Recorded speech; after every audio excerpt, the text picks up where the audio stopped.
Hello friends, last लेक्चरला आपण endorsement of a bill of exchange याच्या एंट्रीज पाहिलेल्या होत्या. ह्या समोर आहेतच endorsement of bill of exchange. आता आजच्या एक्झाम्पलमध्ये आपल्याला discounting of a bill of exchange याच्या एंट्रीज पाहायच्या आहेत. आता discounting of bill of exchange म्हणजेच encashment of bill. Discounting encashment of bill म्हणजेच काय की मुदतीपूर्व समजा आपण एखाद्या व्यक्तीला माल विक्री केला, त्याच्याकडून आपल्याला हुंडी मिळाली, हुंडीचा कालावधी 3-4 महिन्याचा असेल आणि अचानक आपल्याला पैशाची गरज पडली असेल, तर अशा वेळेस ती हुंडी आपण बँकेत सादर करू शकतो किंवा बँकेत विक्री करू शकतो आणि त्याच्या मोबदल्यात बँकेकडून आपण रोख रक्कम स्वीकारू शकतो. बँक त्याचा मोबदला किंवा त्यातून काही रक्कम वजा करून घेते, सर्व रक्कम तुम्हाला देत नाही. जी रक्कम बँक त्यातून वजा करते त्याला आपण डिस्काउंट असे म्हणतो. म्हणून याला आपण discounting of a bill of exchange असे म्हणतो. आता याच्यामध्ये सुद्धा जशा एन्डोर्सच्या एंट्रीज केलेल्या आहेत सेम तशाच एंट्रीज करायच्या आहेत आणि तुम्हाला नंतर दाखवेन या दोन एंट्रीज जवळपास सेमच झालेल्या आहेत. आता इथे आपण लेफ्ट हँड साईडला नेहमीप्रमाणे ए कोण असतोय आपला ड्रॉवर असं गृहीत धरतोय. दुसरी व्यक्ती बी कोण असते आपले ड्रॉवे असते असं आपण गृहीत धरलेलं आहे.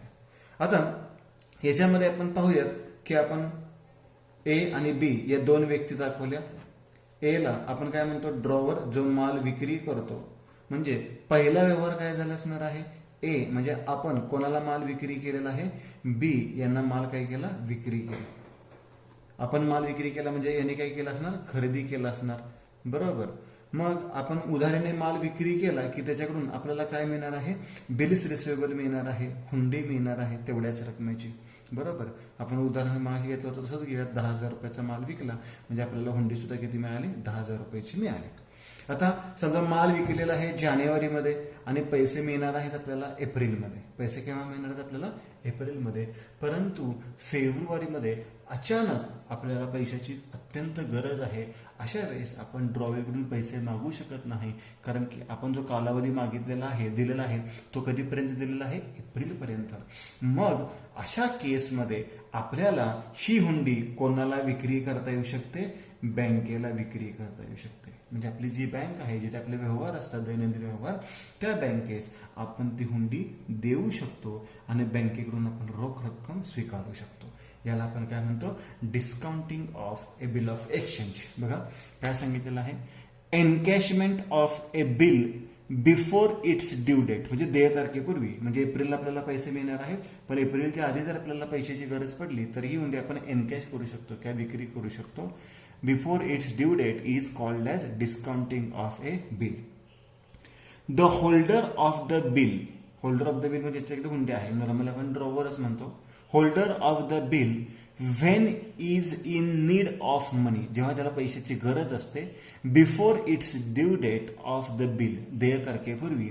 ही may sell it to the bank, म्हणजे देय तारखेपूर्वी जर त्याला पैशाची अत्यंत गरज असेल तर ती हुंडी तो बँकेमध्ये सादर करू शकतो किंवा बँकेस विक्री करू शकतो. The bank will give cash for it in consideration of A small charges.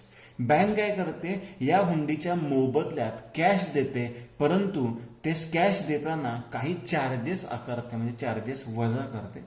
The amount deducted म्हणजे वजा करणे by the bank is called discount.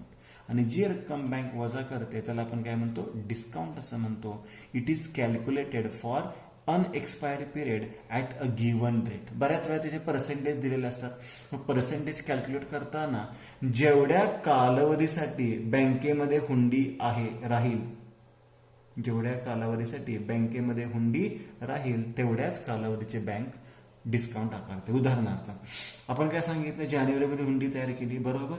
आपण पैसे कधी मिळणार आहेत आपल्याला एप्रिलमध्ये पैसे मिळणार आहेत. आपण जानेवारीमध्ये डिस्काउंट नाही केली, आपण कधी डिस्काउंट केली फेब्रुवारीमध्ये डिस्काउंट केली. म्हणजे बँक डिस्काउंट आकारताना फेब्रुवारी, मार्च आणि एप्रिल याच महिन्याचा करणार, जानेवारीचा डिस्काउंट आकारणार नाही. म्हणजे बँकेत जेवढ्या महिन्यासाठी हुंडी राहणार आहे तेवढ्याच महिन्याचा बँक डिस्काउंट आकारणार. It is calculated for unexpired period at a given rate. On the due date, drawee has to pay the amount of bill to the holder of the bill, that is bank. हा point सुद्धा मग अशा एन्डोर्समेंट मध्ये पाहिला होता, तसंच आहे same. पाहूयात आता पहिला व्यवहार काय केला होता आपण, माल विक्री केला होता. माल विक्री केल्यानंतर काय मिळाली, हुंडी मिळाली. आता या हुंडीचे पैसे आपल्याला अचानक फेब्रुवारी महिन्यातच पाहिजे आहेत. मग आपण ती हुंडी कोणाला डिस्काउंट केलेली आहे, बँकेला विक्री केलेली आहे. मग याच्या एंट्रीज ड्रॉवर आणि ड्रॉच्या पुस्तकात काय होतात हे आपण पाहूयात. जसं एंडोर्समेंटच्या एंट्रीज केल्या आणि नंतर सर्व एंट्रीज झाल्यानंतर मी तुम्हाला दोन्हीची कंपॅरिझन करून दाखवेन. तुम्हाला दोन एंट्रीज सिमिलरच वाटतील. पहा, आता आपण काय केलेलं आहे, माल विक्री केला, आपल्याला काय मिळाली, हुंडी मिळाली. आणि ह्या हुंडीचे पैसे लगेच आपल्याला आवश्यक आहेत, म्हणून ही हुंडी आपण कोणाला विकली, बँकेला विकली. बँकेला किती रुपयाची हुंडी विकलेली आहे, 10,000 रुपयाची. आणि बँकेकडून त्याचा मोबदला म्हणून आपल्याला काय मिळालं, कॅश मिळाले. पण बँक सगळी रक्कम देणार नाही, बँक काही रक्कम वजा करणार. मी म्हणतो की आपल्याला किती रुपये मिळाले, 9,800 रुपये मिळाले. म्हणजे बँकेने त्याचा खर्च किती रुपये वजा केला, 200. त्या खर्चाला बँक काय म्हणते, डिस्काउंट असं म्हणते, बरोबर. म्हणजे 10,000 रुपयाची हुंडी जाणार आणि आपल्याला कॅश किती रुपये मिळणार, 9,800. मग इथे पहिला स्टार करतो, for bill discounted. For bill discounted, हुंडी डिस्काउंट केली, हुंडी बँकेला विकली. म्हणजे हुंडी जाणार आणि कॅश येणार, जे येईल त्याला डेबिट, म्हणजे कॅश अकाउंट डेबिटेड. पण सगळी कॅश मिळाली का आपल्याला, नाही. किती रुपये कॅश मिळाली, 9,800.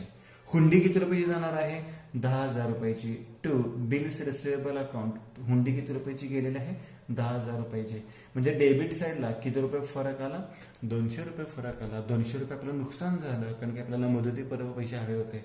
मग जो नुकसान आहे ते डेबिटला दाखवतो आणि त्याला आपण काय म्हणतो, डिस्काउंट असं म्हणतो. म्हणजे एंट्री काय होणार आहे, कॅश अकाउंट डेबिट. कॅश ऐवजी तुम्ही बँक लिहिलं तरी चालतं. म्हणजे cash account debit, discount account debit to bills receivable account. पैसे येणार आणि हुंडी जाणार. आता मला सांगा, हा व्यवहार कोणामध्ये झालेला आहे, ड्रॉवर म्हणजे ए आणि बँकेमध्ये हा व्यवहार झाला. याची नोंद ड्रॉवीच्या म्हणजे बीच्या पुस्तकात काय होणार, लक्षात आलं. हाच पॉईंट तुम्हाला मागच्या एक्झाम्पलमध्ये विचारला होता. समजा तुमच्या मित्राने त्याची कॉलेजची फी भरली, त्याची नोंद तुमच्या पुस्तकात होणार आहे का, नाही, कारण की आपला काही संबंधच नाही आहे. सेम इथंच तसंच आहे. हा व्यवहार कोणामध्ये झाला, ए आणि बँकेमध्ये झाला. ड्रॉवीच्या पुस्तकात म्हणजे बीच्या पुस्तकात त्याची एंट्री होणार नाही. मग त्याला आपण काय म्हणतो, नो जर्नल एंट्री असं म्हणतो, बरोबर. आता इथेही सांगितलेलं होतं मी की on the due date drawee has to pay the amount of bill to the holder of bill, that is bank. म्हणजे दे तारखेला ही हुंडी कोणी सोडवायची असते आणि कोणाकडून सोडवायची असते, तर दे तारखेला ड्रॉवीने त्या हुंडीचे पैसे कोणाला द्यायचे असणार आहेत, बँकेला. आणि बँकेकडून ती हुंडी सोडवली पाहिजे. जर ड्रॉवीने बँकेला पैसे दिले, म्हणजे हुंडीचे सगळे पैसे दिले, तर त्याला ऑनर म्हणतो. आणि नाही दिले तर काय म्हणतो, डिसऑनर म्हणतो. म्हणजे याच्या पुढची स्टेप आहे for discounted bill honour. For discounted bill honour. आता डिस्काउंटेड बिल ऑनर म्हणजे काय, तर ड्रॉवी म्हणजे बी ड्रॉवी आहे, तो कोणाला पैसे देणार, बँकेला पैसे देणार आणि बँकेकडून ती हुंडी सोडवून घेऊन जाणार. याला आपण ऑनर म्हणतो. मग जर बीने बँकेला पैसे दिले आणि बँकेने ड्रॉवीला जर हुंडी, बीला ती हुंडी परत केली, तर त्याची नोंद एच्या पुस्तकात काय होणार, परत सेम मग सांगितल्याप्रमाणे हा व्यवहार कोणामध्ये आहे, बँक आणि बीच्या मध्ये आहे. एच्या पुस्तकात काय होणार, नो जर्नल एंट्री. एच्या पुस्तकात होणार नो जर्नल एंट्री. आता बी काय नोंद करणार त्याची, बँकेच्या पुस्तकात आपल्याला एंट्रीज करायच्या नाही. मी मगाच सांगितलंय क्रेडिटरच्या पुस्तकामध्ये, बँकेच्या पुस्तकामध्ये आपल्याला एंट्रीज करायच्या नाहीयेत. तर आता इथे आपल्याला ड्रॉवीच्या पुस्तकात एंट्री करायची आहे. ड्रॉवी काय म्हणणार, त्या हुंडीचे पैसे मी कोणाला दिले, बँकेला दिले आणि बँकेकडून ती हुंडी काय केली, मी सोडवून आणली. म्हणजे काय, बी काय म्हणणार आहे, हुंडी मिळाली आणि पैसे गेले, जे येईल त्याला डेबिट. आता इथे काय म्हणणार तो, बिल्स पेएबल अकाउंट डेबिट. लक्षात ठेवा, ड्रॉवीच्या पुस्तकात नेहमी बिल्स पेएबल अकाउंटच येतो. टू काय दिलेले आहे त्याने, कॅश दिलेले आहे. Bills payable account debit to cash account. हुंडीचे पैसे दिले आणि हुंडी सोडवून आणली. आता ही झाली ऑनरची एंट्री. डिसऑनर म्हणजे काय, जर त्याने हुंडीचे पैसे बँकेला दिलेले नसतील तर, म्हणजे for discounted bill dishonour. For discounted bill dishonour म्हणजे हुंडीचे पैसे जर ड्रॉवीने बँकेला दिलेले नसतील तर काय करायचं आहे, तर बघा, जर ड्रॉवीने बँकेला पैसे नाही दिले तर बँक हे पैसे कोणाला मागणार, ए ला मागणार. ए कोणाला पैसे मागणार, बी ला मागणार. मगाशी मी सांगितल्याप्रमाणे डबल एंट्रीज करण्यापेक्षा कोणाकडून येणे आहे आणि कोणाला देणे आहे हे तुम्हाला लक्षात ठेवायचं. ड्रॉवरच्या पुस्तकात एंट्री करताना इथे तो पॉईंट मी मुद्दामून ठेवलेला आहे, कोणाकडून येणं आहे आणि कोणाला देणं आहे. सांगताय का, एला कोणाकडून पैसे येण्यात आणि कोणाला देण्यात? ड्रॉवीकडून येणे आहेत आणि बँकेला देणे आहे. म्हणजे ड्रॉवीकडून येणे आहे म्हणजे ड्रॉवी अकाउंटला काय होणार? डेबिट. बँकेला देणं आहे म्हणजे बँक अकाउंटला काय होणार? क्रेडिट. म्हणजे डिस्काउंटेड बिल डिसऑनरची एंट्री काय होणार आहे? Drawee account debit to bank account. ड्रॉवीकडून येणे आहेत आणि बँकेला देणे आहेत. आणि जर नोटिंग चार्जेस दिले असतील तर नोटिंग चार्जेसची रक्कम याच्यामध्ये ऍड करतात. नोटिंग चार्जेसची रक्कम ऍड करतात, ती सेपरेट दाखवायची नाही, लक्षात ठेवा. कारण की नोटिंग चार्जेसचे पैसे होल्डर देणार म्हणजे बँक पैसे देणार आणि त्यानंतर ड्रॉवीकडून वसूल करायचे असतात. आता ड्रॉवी काय म्हणणार आहे, तर ड्रॉवी काय म्हणणार, त्याला पैसे कोणी मागितले? एने मागितले. कारण की कॅन्सल झालेली हुंडी बँकेने एला दिली आणि एने कोणाला दिलेली आहे? ड्रॉवीला दिलेली आहे. मग ड्रॉवी काय म्हणणार, कॅन्सल झालेली हुंडी मिळाली म्हणजे bills payable account debit to, आणि ही हुंडी कोणी दिली तिला? एने. ए म्हणजेच कोणी दिलेली आहे? ड्रॉवरने दिलेले आहे, ड्रॉवर अकाउंट. आणि जर नोटिंग चार्जेस असतील तर इथे आपण डेबिटला दाखवतो, नोटिंग चार्जेस अकाउंट डेबिट. या पद्धतीने डिस्काउंटिंग ऑफ बिल याच्या एंट्रीज आपण पाहतो. आता हे दोन्ही पॉईंट्स मी इथे लिहिलेत, एंडोर्समेंट आणि डिस्काउंटिंग, दोन्हीच्या एंट्रीज तुमच्या समोर आहेत. तुमच्या लक्षात येईल कंपॅरिझन केल्यानंतर. बघा इथे बिल एंडोर्स काय एंट्री केली? Creditors to bills receivable. इथे बिल एंडोर्सची एंट्री काय झाली? Cash account debit, discount account debit to bills receivable. कारण की इथे पैसे मिळणार नाहीत, पण इथे पैसे मिळणार आणि काही रक्कम वजा होणार. इकडे बिल एंडोर्सची एंट्री काय होते? Nozzle entry. तशी डिस्काउंटची एंट्री काय होणार? Nozzle entry. हा पॉईंट जो आहे, हा जो पार्ट आहे, याच्यामध्ये तुम्हाला काही बदल दिसणार नाही. नोजल entry bills payable to cash, bills payable noting charges to drawer. No journal entry bills payable to cash, bills payable noting charges to drawer. याच्यामध्ये कुठलाही बदल नाहीये. बदल झाला तो फक्त इथं झालेला आहे. इथे डिस्काउंटची एंट्री लक्षात ठेवा आणि एंडोर्सची एंट्री लक्षात ठेवा. एंडोर्स बिल ऑनर असेल, डिस्काउंटेड बिल ऑनर असेल, no journal entry, no journal entry, याच्यामध्ये कोणताही बदल नाही.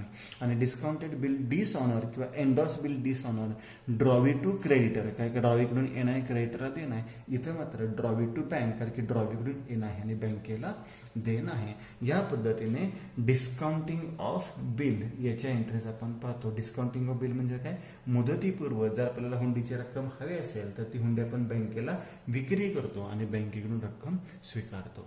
मग या झाल्या डिस्काउंटिंग ऑफ बिलच्या एंट्रीज. या होत्या एंडोर्समेंट ऑफ बिलच्या एंट्रीज. पुढील लेक्चरमध्ये आपण bill send to bank for collection याच्या एंट्रीज पाहणार आहोत. तोही पॉइंट सिमिलरच आहे. म्हणजे इव्हन मी सांगतो की या ज्या 3 एंट्रीज आहेत त्याच्यामध्ये सुद्धा सेमच आहेत, फक्त याच्यामध्ये काही बदल होणार आहे. तो काय बदल होणार आहे bill send to bank for collection तो आपण नेक्स्ट लेक्चरमध्ये पाहणार आहोत. थँक्यू.